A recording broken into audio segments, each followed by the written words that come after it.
Only football can make you feel like this.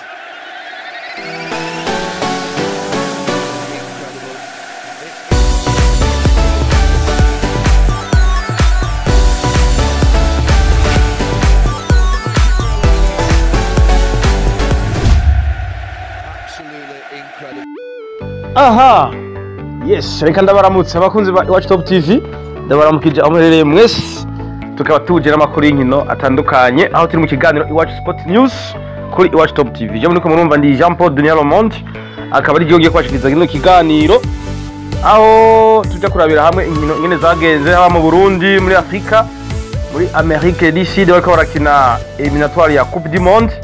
I Burayi bari mu karuhuko byo bita FIFA International Break. Nta nkino zihari. Reka rero mukanya cenza ndababwira incamake y'amakuru tugiye kubashikiriza. Nkuko bisanzwe turahera ngahe iwacu mu Burundi, turaza kuraba inkino ingene zagenze mu cicaro ca mbere muri Premier League.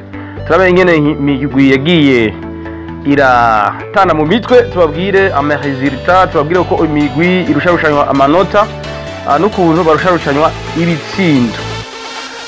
Turaja kuva mu cicaro ca mbere turabona mu cicaro ca kabiri, turabona nyene ingene inkino zagenze aho batangukina ku munsi wa gatanu. Turababwira ingene zagenze, tuhave turabira hamwe no muri Coupe du Président canke se igikombe c'umukuru w'igihugu. Turabona aho nyene ingene zagenze bari mu matirage au sol, ariko hariho n'imigwi imwe yabaye nko ku ruhande rw'abigeme barakinye. Inyuma y'umupira w'amaguru turaba amakuru avuga muri basketball aho ihiganwa rya basketball y'uyu mwaka nkuko mubizi rizotegwa inkunga canke se umusponsor mukuru ni ikinyobwa ca Viva. Bakaba rero ko barakina baraba ingene imigwi izohura. Urabizi yuko ngaha Bujumbura baraba imigwi itandatu ya mbere no mu gihugu hagati nyene imigwi itandatu. Bujumbura rero barakinye. Turaza kubabwira ingene inkino zagenze.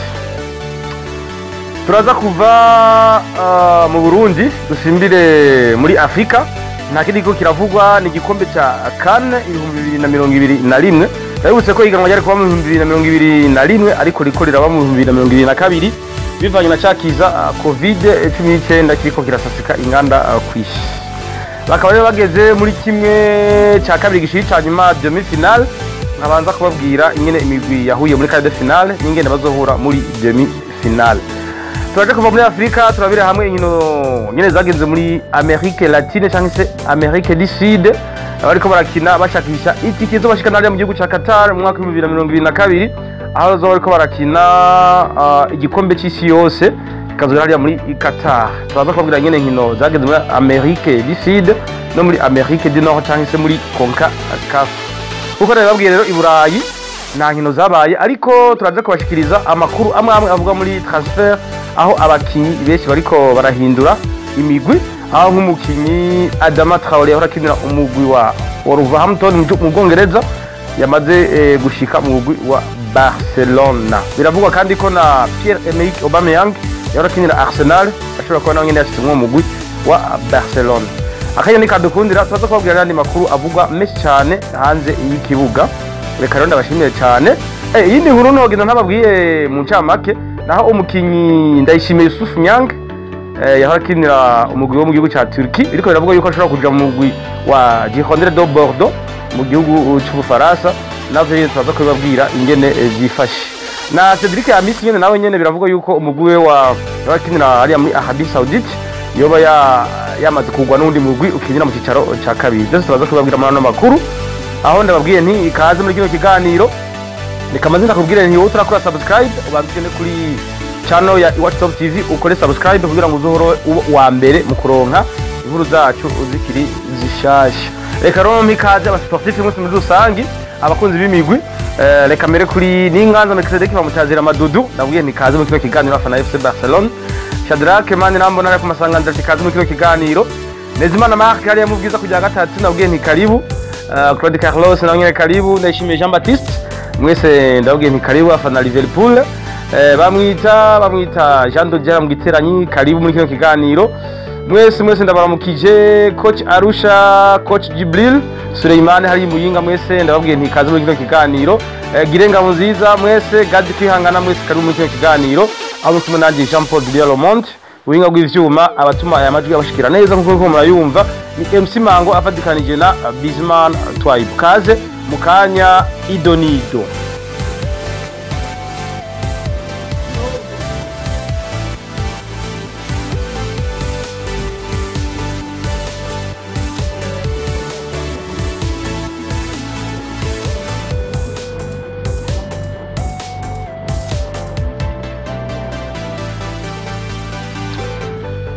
Yes, nyuma y'icamake rero katuze n'idonido ry'amakuru yacu yo ku munsi wa mbere igenekerezo rya 31 mwaka wa 2022.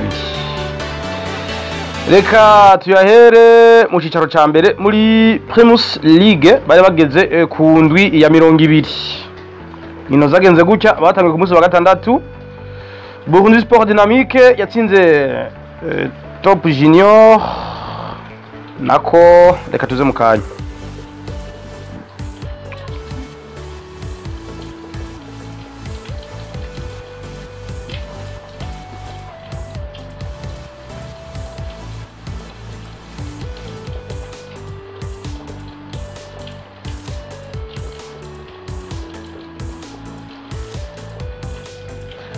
Yes, ku munsi wa gatandatu ekipe ya Rukinzo yatsinzwe na Olympic Star iwayo hariya kuri stade unani mu Cibitoke igitsina kimwe ku busa.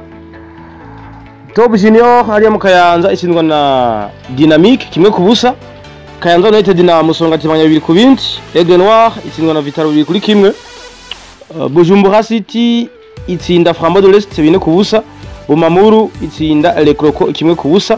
Royal de Muramvya itsindwa na Flambeau du Centre 2 kuri kimwe.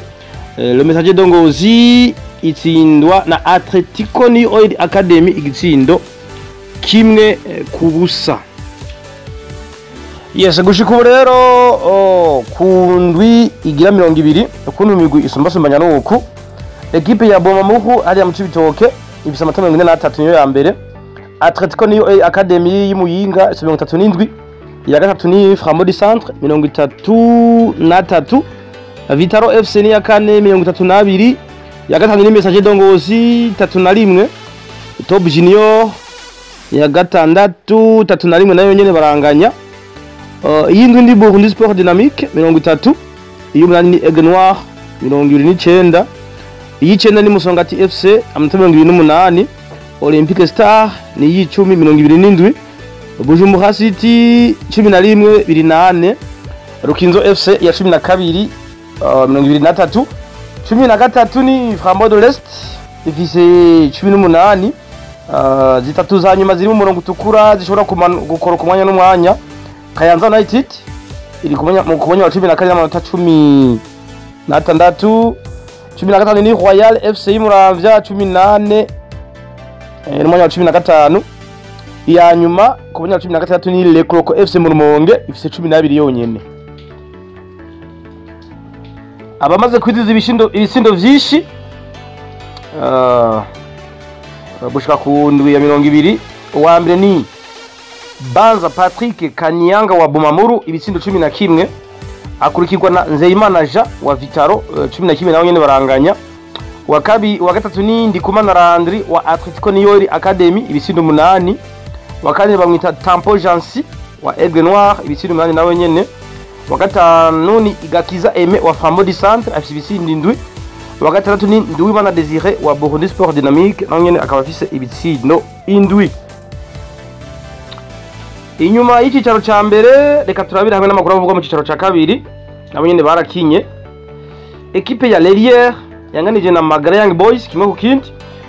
Interstar itsinda Tel Aviv 2 kuri kimwe.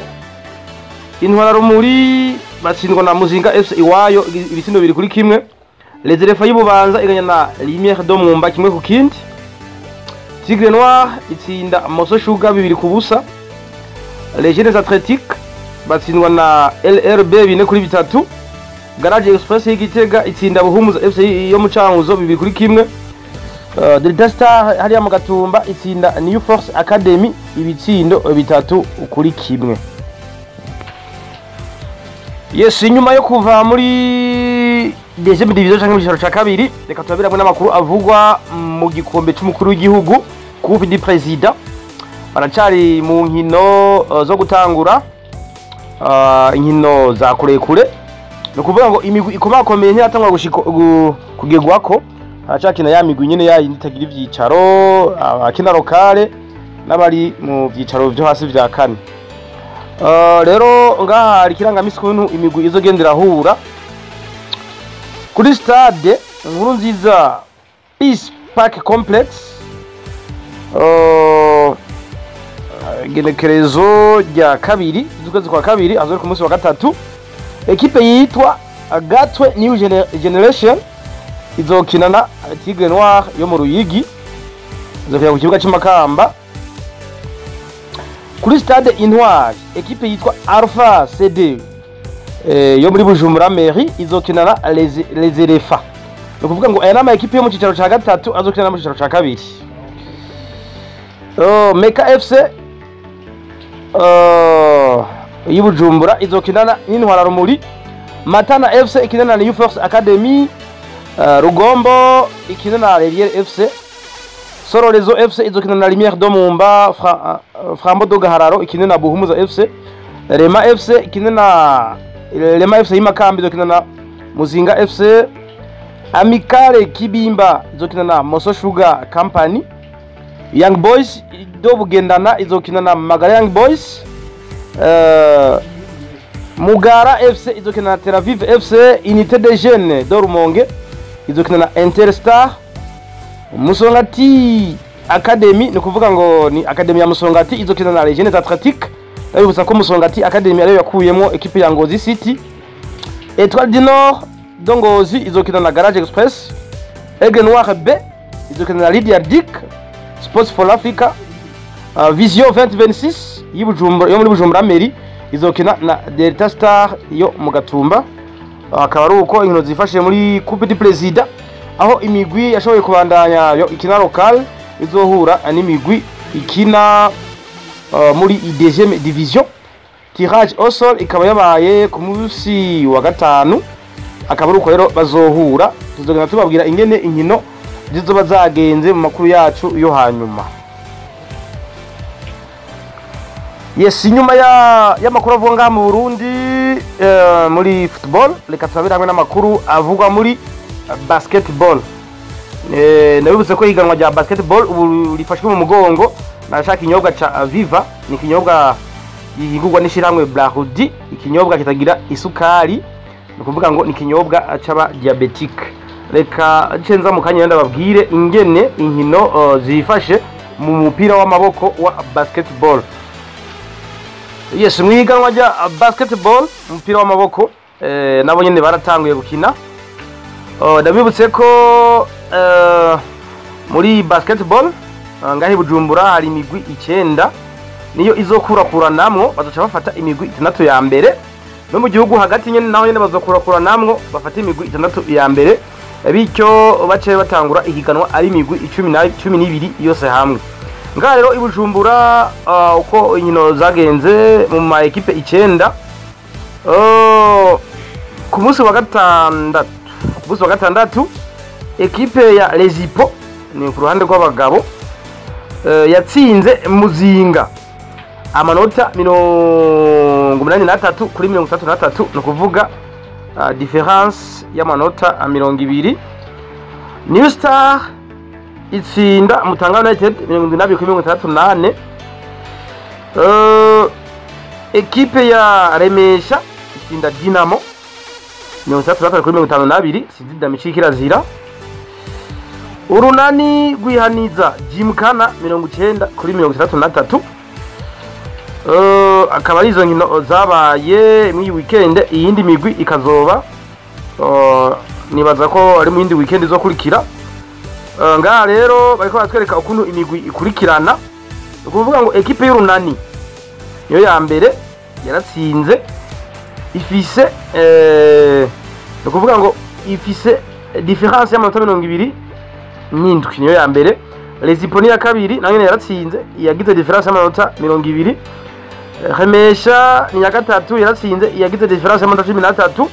ekipe ya New Star ni ya kane yaratsinze nayo nyene ikaba ifise difference y'amanota 8.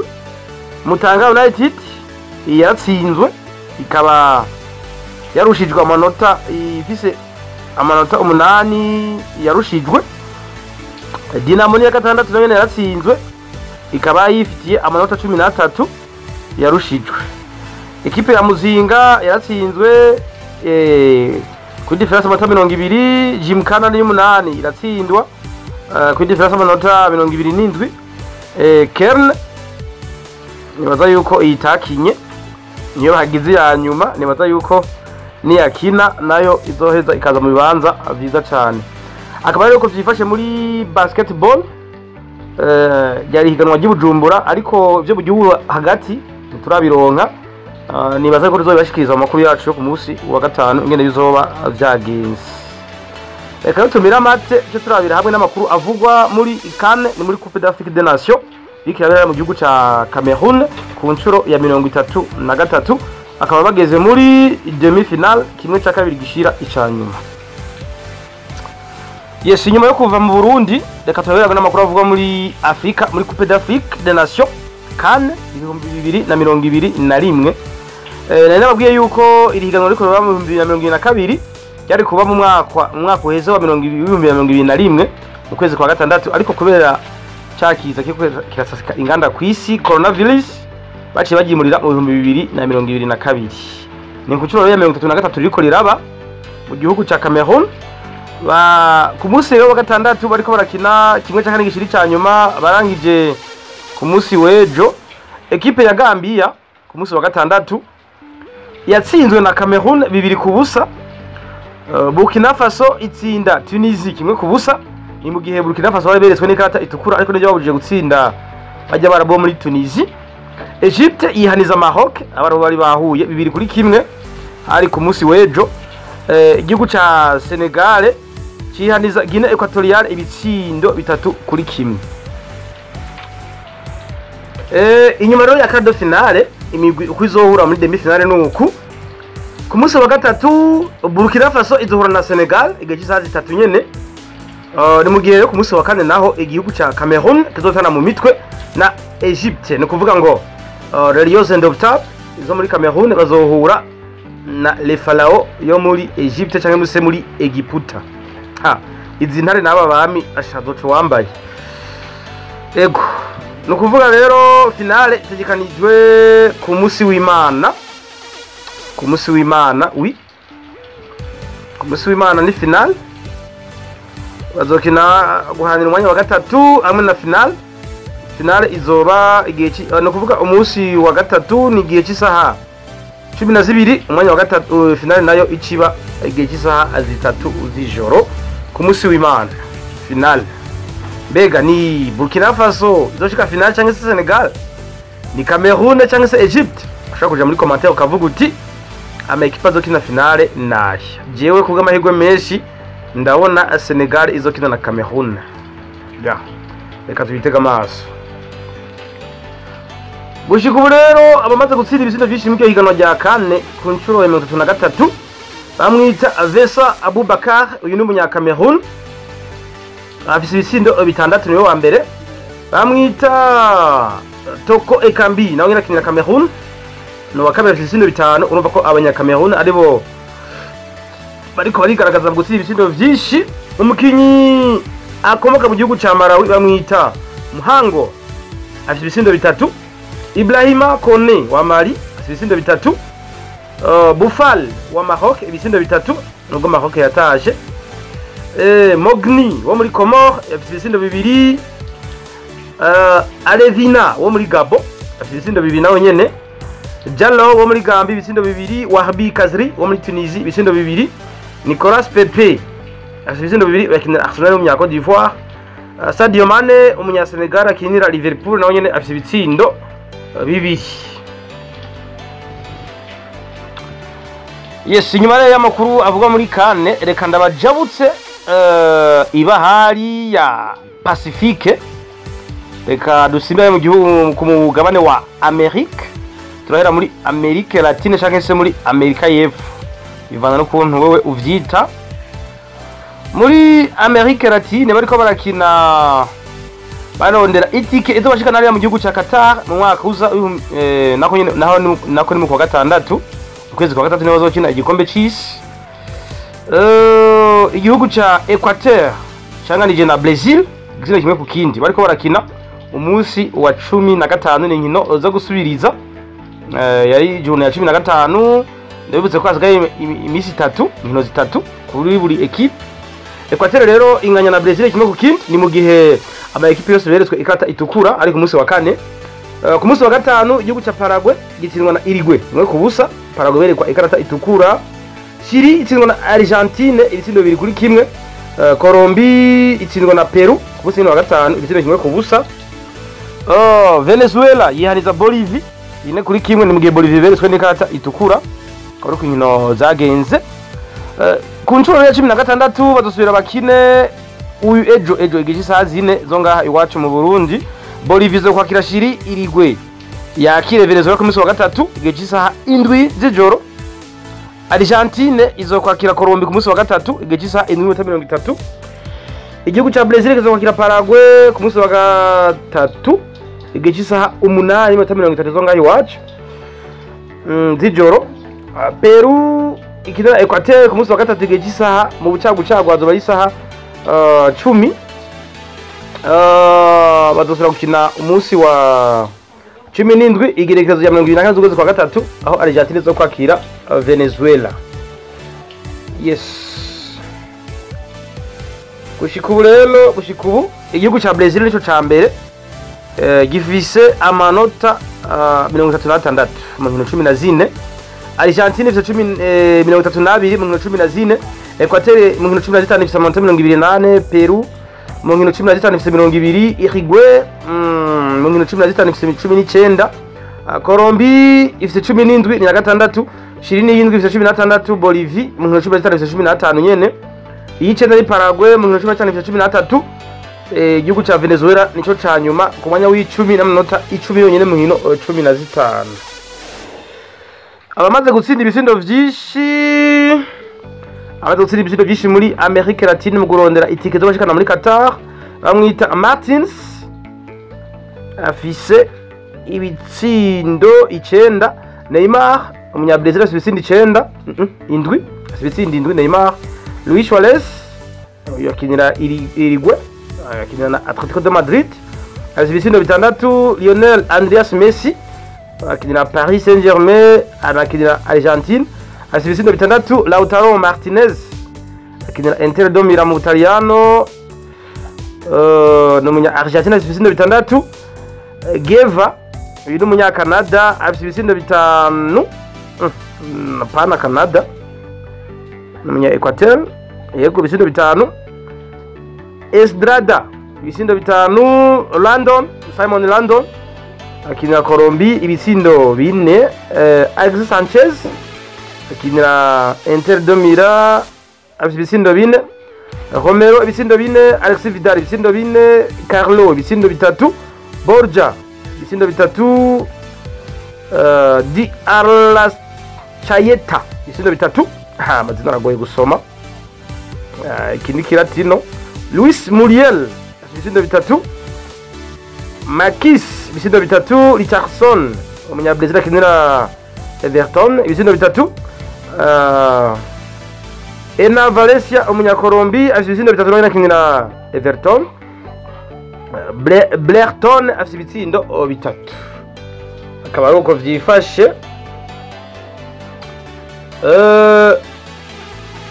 Reka turabe inyuma ya Amerika Latine. Reka turabe n'amakuru avugwa muri Amerika du Nord cyangwa se muri CONCACAF.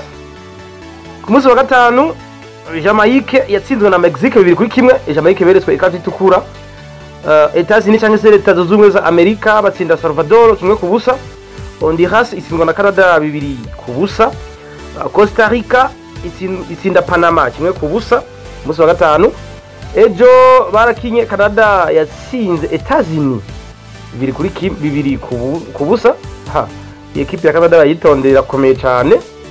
Ekipe ifise abakinyi nka ba Jonathan David bakinira Zalil, abakinyi nka ba n'abakinnyi bo muri Bayern bamwita Alphonso Davies, abakinnyi bakomeye cyane. Murumva yuko Canada yihanije Etats-Unis 2-0.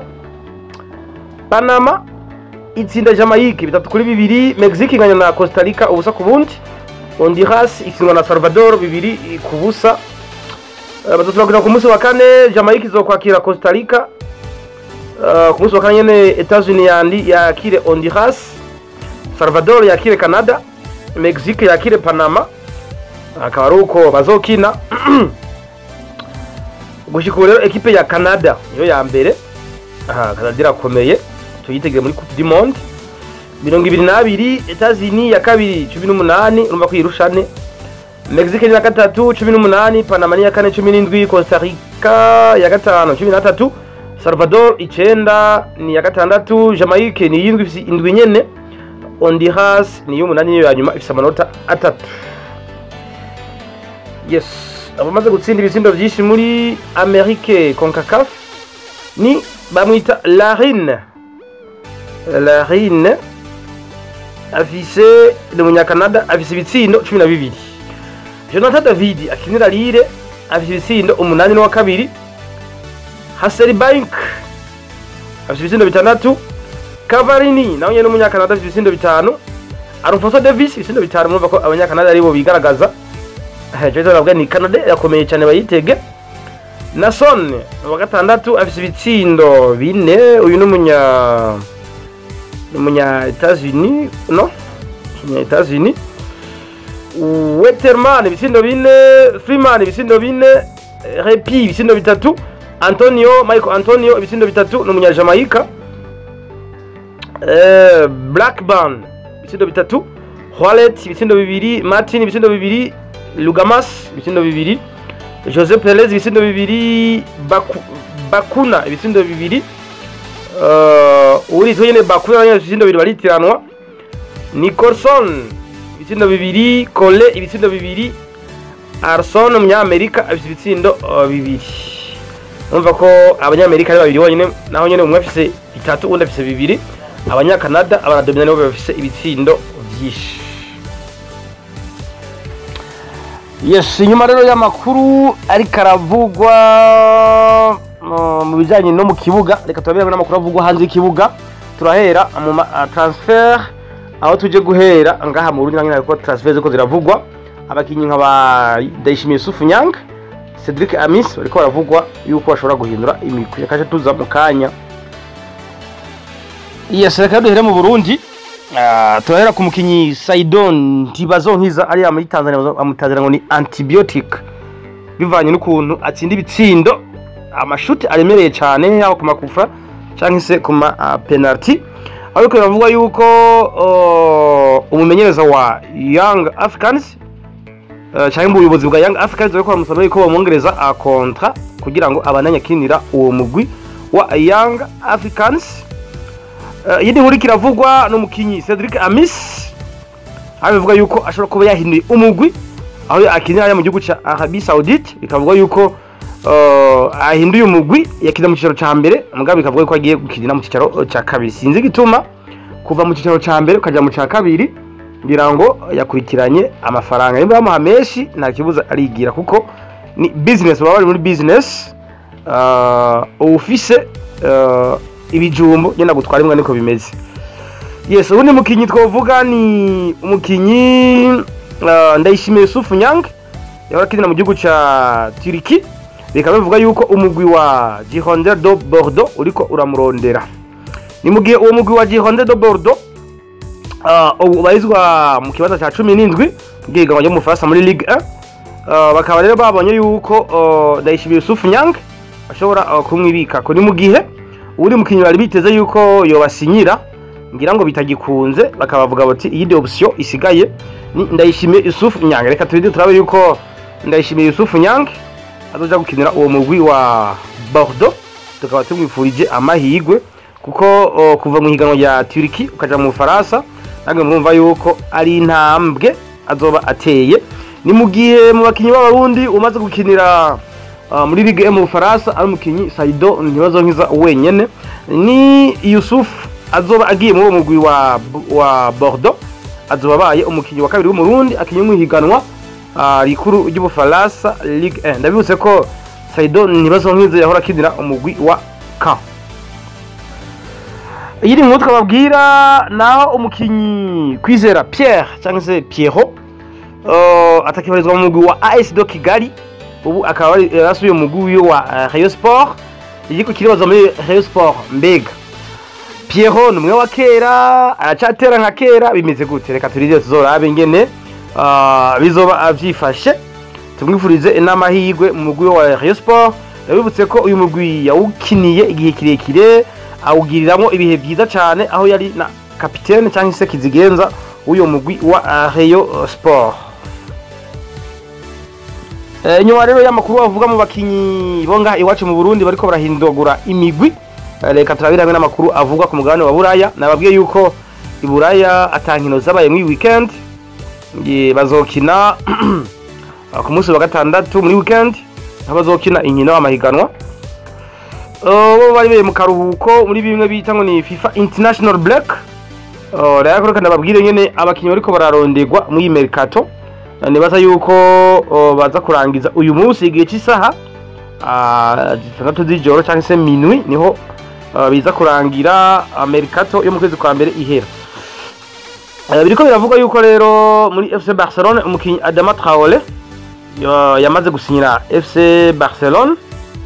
Yaravuye mu mugwi wa Wolverhampton akaba yamaze gusinya muri Barcelone, kandi bivuga yuko azoba ariko arabisikanya na Ousmane Dembele.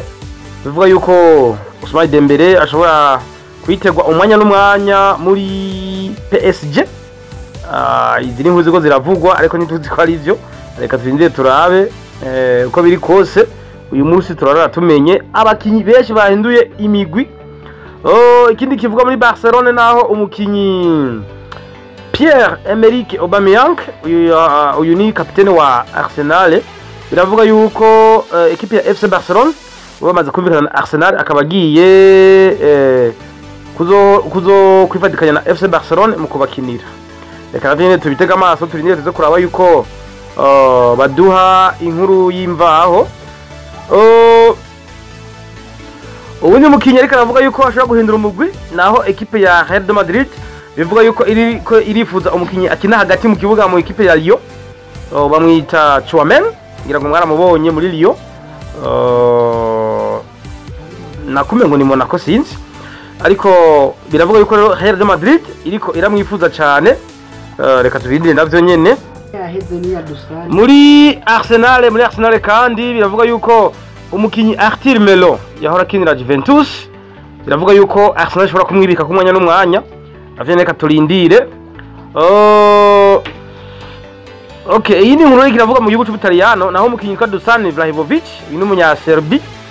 Biravuga yuko ekipe ya Juventus yamaze kumwibika ko imukuye muri ekipe ya Fiorentina mu gihugu cy'Ubutaliyano.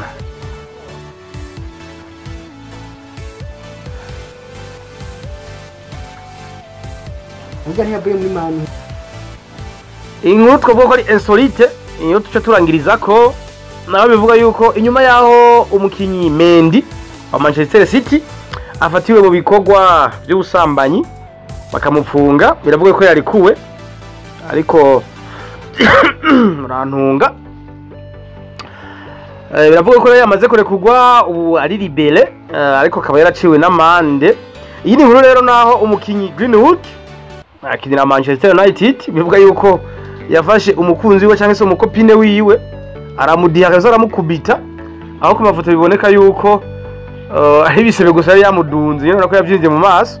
Bikavuga yuko nawe nyene ashobora gupfungwa. Yes, ashobora gupfungwa rero.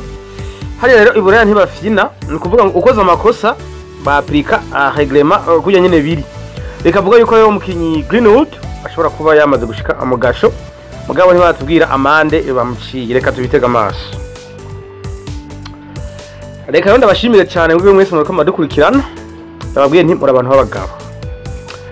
Iyi yari Iwacu Top TV mu kiganiro Iwacu Sport News. Mwari kumwe nanje Jean Paul Dunia Le Monde. Ije ko ndabashikiriza ano makuru. Ubari mu buhinga bw'ivyuma batuma aya majwi abashikira neza ni MC Mango avadikanije na Bizman Antwibe. reka nababwira nti ayandi makuru naho butaha ku munsi wa gatanu aho tuzoba tugarutse nyine n'ikiganiro c'inkino Iwacu Sport News kuri Iwacu Top TV. Reka nababwira nti abafite icyo mumenyekanisha mashaka ko tubakorera publicité, karibu tubagire publicité, ibiciro ntibivunanye.